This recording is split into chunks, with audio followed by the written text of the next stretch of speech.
खबरें मध्य प्रदेश की आप देख रहे हैं, आपके साथ मैं हूं पुनीत। और चलिए शुरुआत करते हैं खबरों की। बढ़ते संक्रमण के साथ अब भी जारी है और इस बीच ही आईफा अवार्ड को लेकर सीएम शिवराज सिंह चौहान का एक बड़ा बयान सामने आ गया। उन्होंने कहा कि इस बार मध्य प्रदेश में आईफा अवार्ड का आयोजन नहीं होगा।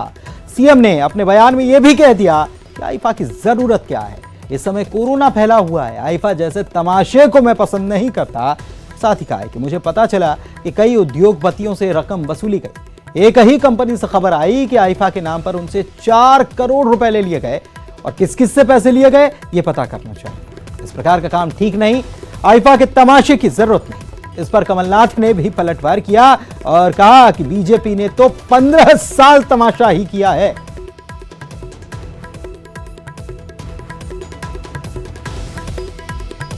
आईफा की क्या जरूरत है, इस समय कोरोना फैला हुआ है, लोग संकट में हैं। आईफा जैसे तमाशे को मैं पसंद नहीं करता और मुझे पता चला कि कई उद्योगपतियों से राशि वसूली गई। अब एक ही कंपनी से खबर आई कि 4 करोड़ रुपया उनसे ले लिए गए आईफा के नाम पे। मैंने कहा और किस किस से लिए पता करें, ये ठीक नहीं है। अगर लेना ही है तो कोरोना के लिए लो, दूसरी चीज़ों के लिए लो। आईफा नहीं होगा, आईफा के तमाशे की कोई जरूरत नहीं जी। तो खुद ही तमाशा है, 15 साल तमाशा करके मध्य प्रदेश की जनता ने घर बिठाया। अब तमाशा है या तमाशा नहीं है वो जनता तय करती है। शिवराज के कहने से कोई चीज तमाशा बनती नहीं है और गैर तमाशा बनती है। तो और ये कहना कि कोई पैसे दिए तो हमने कोई पैसे दिए नहीं, पहले तो कहा इतने पैसे दे दिए, झूठ। उनको बहाना चाहिए झूठ का। मैं सुबह कह रहा था कि ये झूठ भी इनसे शर्मा जाएगा। तो पूर्व सीएम कह रहे हैं, कमलनाथ कह रहे हैं कि झूठ भी इनसे शर्मा जाए, जबकि दूसरी तरफ शिवराज सिंह चौहान कह रहे हैं कि इस अवार्ड आईफा अवार्ड के आयोजन की कोई दरकार नहीं है, जरूरत नहीं है। और यह भी कहा कि इसकी जरूरत क्या है, कोरोना का समय है और आईफा जैसे तमाशे को मैं पसंद नहीं करता। मुझे पता चला कि उद्योगपतियों से रकम वसूली गई, लेकिन कमलनाथ ने इसका जवाब दिया। बताइए किससे रकम वसूली है। कमलनाथ कह रहे हैं कि ये झूठ भी इनसे शर्मा जाए, ऐसी बातें ये की जाती हैं। शिवराज सिंह चौहान पर निशाना साध रहे थे। आगे बढ़ते हैं। लॉ एंड ऑर्डर की बैठक को लेकर गृह मंत्री नरोत्तम मिश्रा ने न्यूज 18 पर एक्सक्लूसिव बातचीत की और कानून व्यवस्था दुरुस्त रहे, इसको लेकर उन्होंने निर्देश भी दिए हैं। चिटफंड, सट्टेबाजों, भूमाफियाओं के खिलाफ सख्त कार्रवाई के निर्देश दिए गए। विकृत मानसिकता वाले दरिंदों को फांसी के फंदे तक पहुंचाया जाएगा, यह भी वो कह रहे थे। हाईकोर्ट तक में भी सरकार की ओर से पैरवी की जाएगी। मनुआ भान टेकरी केस में सीबीआई जांच कराई जा सकती है, यह भी उन्होंने कहा।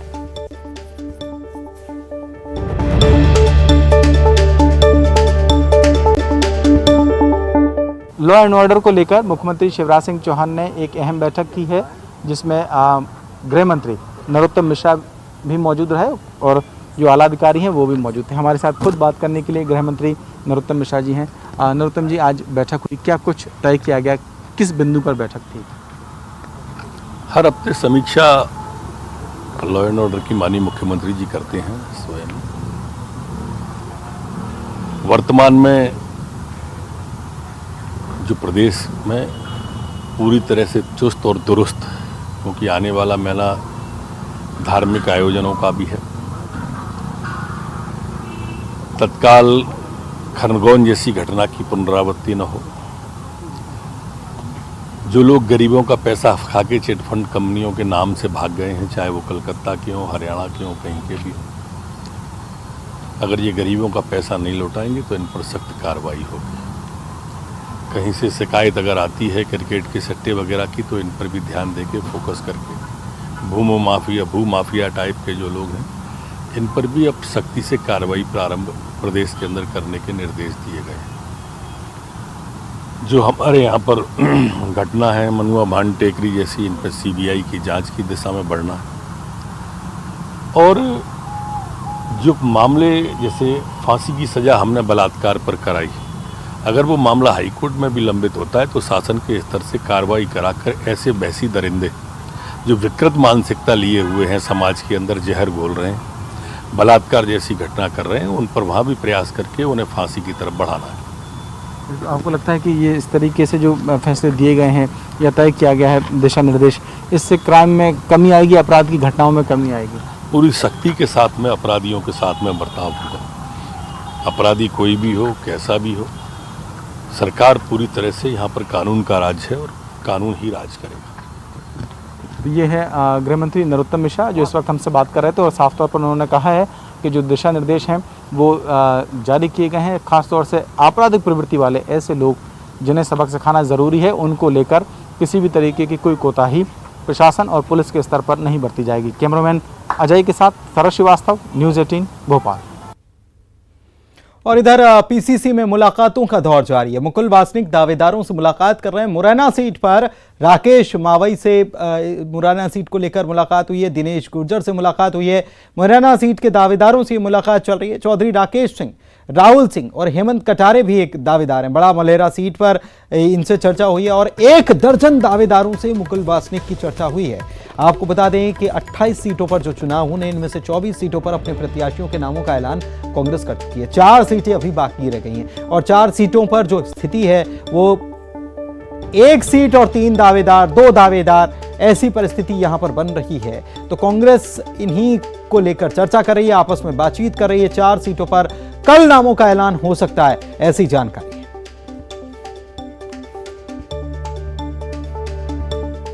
हमारे पास लंबी लाइन है, बहुत ज्यादा हमारे प्रत्याशी हैं, इसलिए थोड़ा सा उसके बावजूद भी हमने तो 24 सीटें डिक्लेयर कर दी।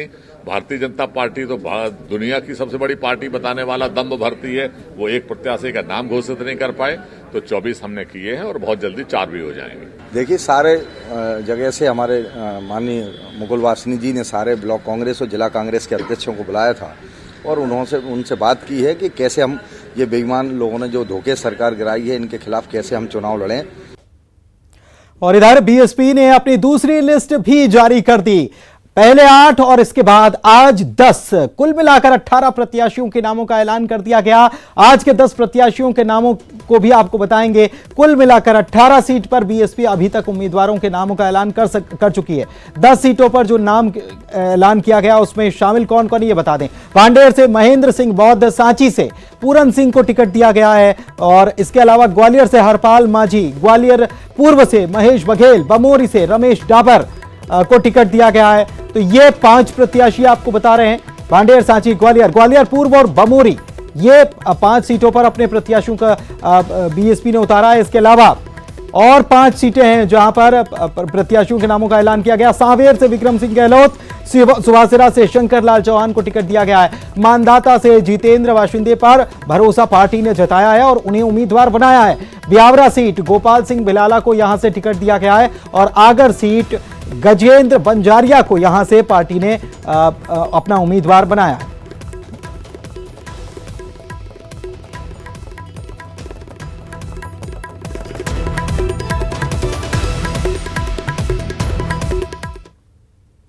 और इधर उपचुनाव से पहले कांग्रेस लगातार बीजेपी पर हमलावर है। पहले सीटवार मिनी वचन पत्र जारी किया गया और बीजेपी के खिलाफ कांग्रेस का आज ब्लैक पेपर आउट हो गया। इस आरोप पत्र में पहले 15 साल बीजेपी के और हाल के 5 महीने के कार्यकाल पर सवाल उठाए गए हैं, घोटालों का जिक्र किया गया है और इसको लेकर बताया गया है कि किस तरीके से शासनकाल रहा है बीजेपी का। कांग्रेस ने कोरोना आपदा को अवसर में बदलने के आरोप भी लगाए। कांग्रेस ने कहा है कि यह ब्लैक पेपर कांग्रेस पूरे प्रदेश में बांटेगी। तो बीजेपी की तरफ से भी इस पर जवाब आया और बीजेपी ने कहा कि हमारा तो मुद्दा ही है ये, इन्हीं मुद्दों पर तो हम चुनाव लड़ रहे हैं। देखिए, 15 साल शिवराज सिंह जी की सरकार रही।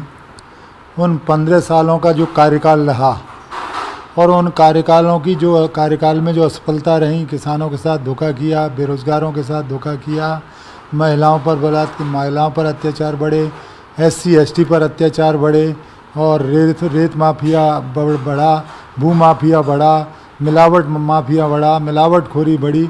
ये सारी की सारी घटनाएं लगातार बढ़ती रहीं।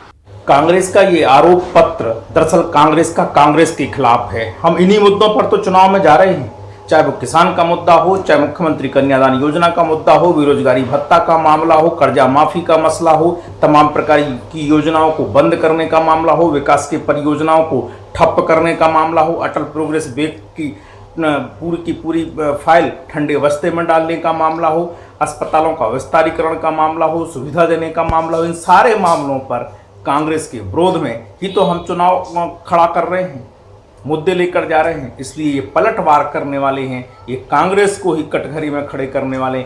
लाइए आरोप पत्र, लाइए जनता में वितरित करिए, जनता इसका जवाब देगी। और इधर दतिया से आपको बता दें खबर, जहां पर विवादित बयान जो फूल सिंह बरैया का सामने आया था, इसके बाद इनकी सफाई सामने आई फूल सिंह बरैया की, और वो कह रहे हैं कि ये तो एडिटेड और फेक वायरल वीडियो है, इसको एडिटेड किया गया है, इसमें कुछ फेरबदल किया गया और ये तो फर्जी है, ये वो कह रहे हैं। और साथ ही कह रहे हैं कि मैं चुनाव न लड़ पाऊं इसलिए इसे वायरल किया गया है और लोगों की मंशा है कि कोर्ट कचहरी के मैं चक्कर लगाता रहूं। आपको बताएं कि भांडेर से कांग्रेस के प्रत्याशी हैं फूल सिंह बरैया और इनका वीडियो वायरल हुआ था जिसमें उनका विवादित बयान देते हुए वो नजर आ रहे थे। बरैया अनुसूचित जनजाति और मुसलमानों को एक ही माता पिता की संतान इसमें बता रहे थे और सवर्णों को बाहरी बताया गया था। इधर के उधर एडिटिंग भी की, तीनों प्रकार का है, वो वैसे फेक ज़्यादा है। अभी मैं वो चाहते तो यही है कि मैं चुनाव लड़ूं नहीं, उलझ जाऊं और मैं कोर्ट कचहरी का पुलिस का चक्कर लगाता रहूं। पुलिस उन्हें खरीद ली है, उन्होंने तो सच खरीद लिया है, देश बचाना ही है, देश को खुद ही बेच रहे हैं, तो अब बचा क्या है। और चलिए अब आपको सुनवाते हैं कि आखिर फूल सिंह बरैया ने कहा क्या था मंच से। हम लोग कमजोर पड़ गए, वो संविधान बदल के हिंदू राष्ट्र बना देंगे और हम लोग मजबूत बन गए तो ये कह जरूर रहे हैं मुसलमानों को खदेड़ देंगे, हमें नहीं खदेड़ देंगे। अगर हम लोग मजबूती से आगे तो ये मुसलमानों को नहीं खदेड़ पाएंगे, तो मुसलमान हमारा भाई है, डीएनए टेस्ट करा लो, मुसलमान हमारा ही एक माता पिता की संतान निकलेंगे, खदेड़ना तो तुम्हें पड़ेगा।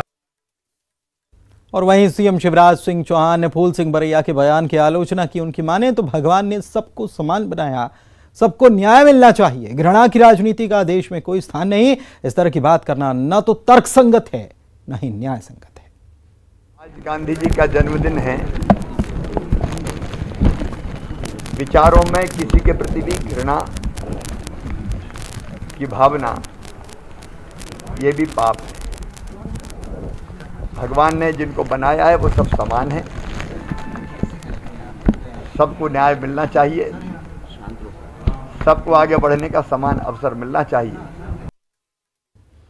और इधर उपचुनाव से पहले कांग्रेस ने मांग कर डाली है कि भोपाल में भी आचार संहिता लागू की जानी चाहिए। कांग्रेस के पूर्व मंत्री पीसी शर्मा की तरफ से बयान आया कि पूरा प्रशासनिक तंत्र तो भोपाल में मौजूद है और ऐसे में ट्रांसफर पोस्टिंग का फायदा सरकार उठा सकती है। और चुनाव आयोग से कांग्रेस ने इस बात की मांग कर डाली है कि भोपाल में भी आचार संहिता लागू होनी चाहिए। अभी 28 सीटों वाले जिलों में आचार संहिता प्रभावी है। इधर बीजेपी की तरफ से इस पूरे मामले पर पलटवार भी आया। मंत्रालय है या जो भी राजधानी के जितने भी बड़े प्रशासनिक तंत्र जो है वो भोपाल में बैठा राजधानी में, और अगर उसमें ट्रांसफ़र और पोस्टिंग करती है सरकार, वो कहेगी कि हमारा पे लागू नहीं हो रहा है ये, तो ये मान के चलिए कि उस चीज़ का अननेसेसरी फ़ायदा ये चुनाव में उठा सकते हैं। आचार संहिता लगाने की मांग नहीं की कि दिल्ली राष्ट्र की राजधानी है और वहां से लेने वाले मोदी सरकार के निर्णयों के कारण मध्य प्रदेश के विधानसभा चुनाव प्रभावित हो सकते हैं। ये हारने वाले हताशा से डूबे हुए कुंठित मानसिकता से, और इस समय तो मानसिक संतुलन भी सारे के सारे कांग्रेस के नेता खो रहे हैं। इधर मुरैना पहुंची बीजेपी सांसद प्रज्ञा सिंह ठाकुर ने दावा किया है कि हम सभी सीटें जीत रहे हैं और पिछली सरकार पर निशाना उन्होंने साधा और कहा है कि जिस तरह से कमलनाथ सरकार ने 15 महीने जनता पर अत्याचार किए उसका बदला जनता इस बार वोटों के जरिए लेगी। 15 महीने तक कांग्रेस का जो शासन रहा,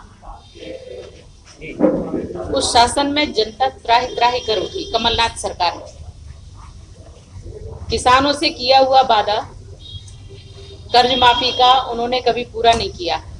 जहां देखो वहां तोड़फोड़ की, जानबूझकर भाजपा के कार्यकर्ताओं के, संघ के कार्यकर्ताओं के मकान, लीगल मकान तोड़े गए, ट्रांसफर व्यापार किया गया, धर्म की हानि हुई। इधर सागर में मंत्री गोपाल भार्गव के अस्पताल के औचक निरीक्षण के बाद अब स्वास्थ्य विभाग नींद से जाग गया। सागर के सीएमएचओ ने 3 कर्मचारियों को निलंबित कर दिया। इसके साथ ही डॉक्टर और बीएमओ को भी कारण बताओ नोटिस जारी किया है। यह एक्शन इसीलिए लिया गया क्योंकि मंत्री गोपाल भार्गव स्कूटी चलाकर सागर जिले के गढ़ा कोटा के सामुदायिक स्वास्थ्य केंद्र में पहुंच गए थे। आधी रात औचक निरीक्षण किया। अस्पताल में यह देखकर वो भी हैरान रह गए कि वहां न तो कोई डॉक्टर ड्यूटी पर था और न ही कोई नर्स और न ही कोई स्वास्थ्य कर्मचारी। गोपाल भार्गव ने पूरे अस्पताल के सभी कमरों को देखा, आवाज लगाई, लेकिन कोई कर्मचारी मौजूद ही नहीं था।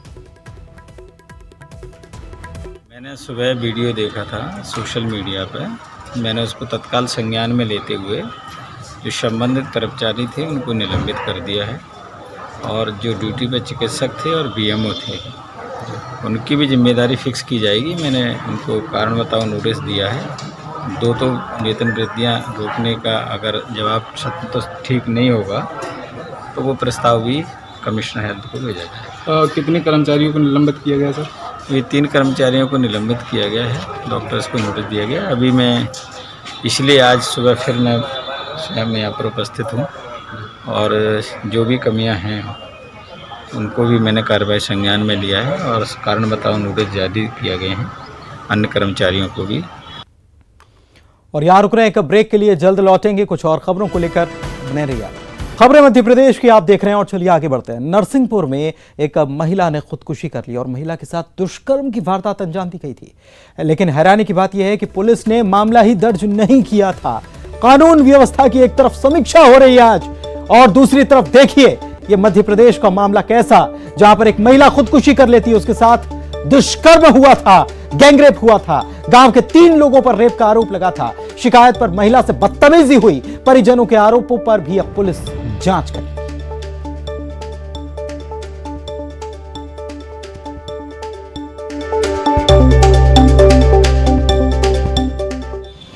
सामने वालों से कोई लड़ाई झगड़ा विवाद हुआ था, जिसके चलते उन लोगों ने गोटी टोरिया चौकी में रिपोर्ट करने गए थे, तो उनकी रिपोर्ट नहीं लिखी गई है और इस तरह से आरोप लगाते हुए उनकी जो पत्नी है उसके साथ बलात्कार की घटना बता रहे हैं और उसी के चलते उन्होंने आत्महत्या की।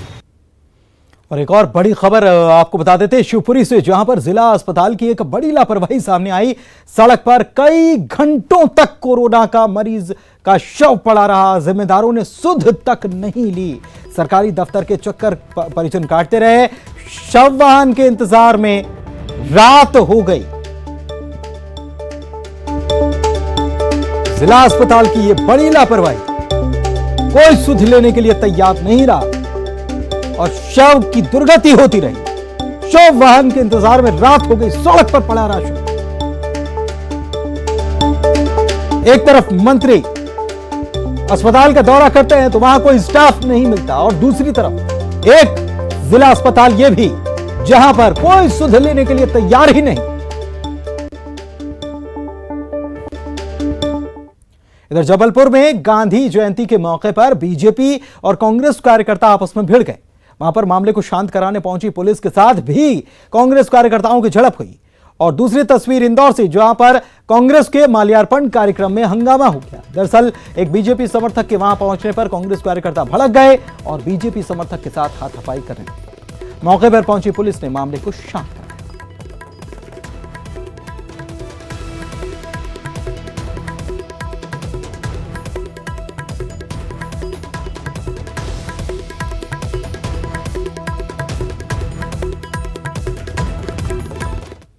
और इधर जबलपुर में लाखों की चांदी और 1 करोड़ से ज्यादा नकद के साथ जीआरपी ने एक शख्स को पकड़ा है। अब मामले में पड़ताल की जा रही कि कहीं इस पूरे मामले के तार हवाला कारोबार से तो नहीं जुड़े हुए।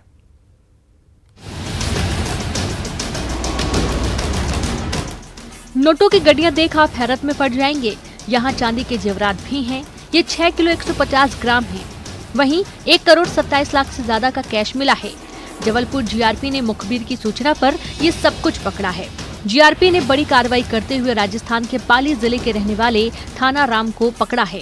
कैश और जेवरात थाना राम के पास से ही जीआरपी ने बरामद किया है। बरामद जेवरात की कीमत 30 लाख से ज्यादा बताई जा रही है। चूंकि 10 लाख से ज्यादा की बरामदगी हुई है, लिहाजा इस बारे में इनकम टैक्स को भी जांच के लिए कहा गया है। जीआरपी को सूचना मिली थी कि पाटलिपुत्र एक्सप्रेस से आरोपी मुंबई जा रहा है। इस सूचना के आधार पर कार्रवाई की गई और आरोपी को दबोच लिया गया। आरोपी के साथ हवाला कारोबार से भी जुड़े होने की आशंका जताई जा रही है। प्रतीक अवस्थी, न्यूज़ 18, जबलपुर। और इसी के साथ खबरें मध्य प्रदेश की के इस बुलेटिन में फिलहाल इतना ही।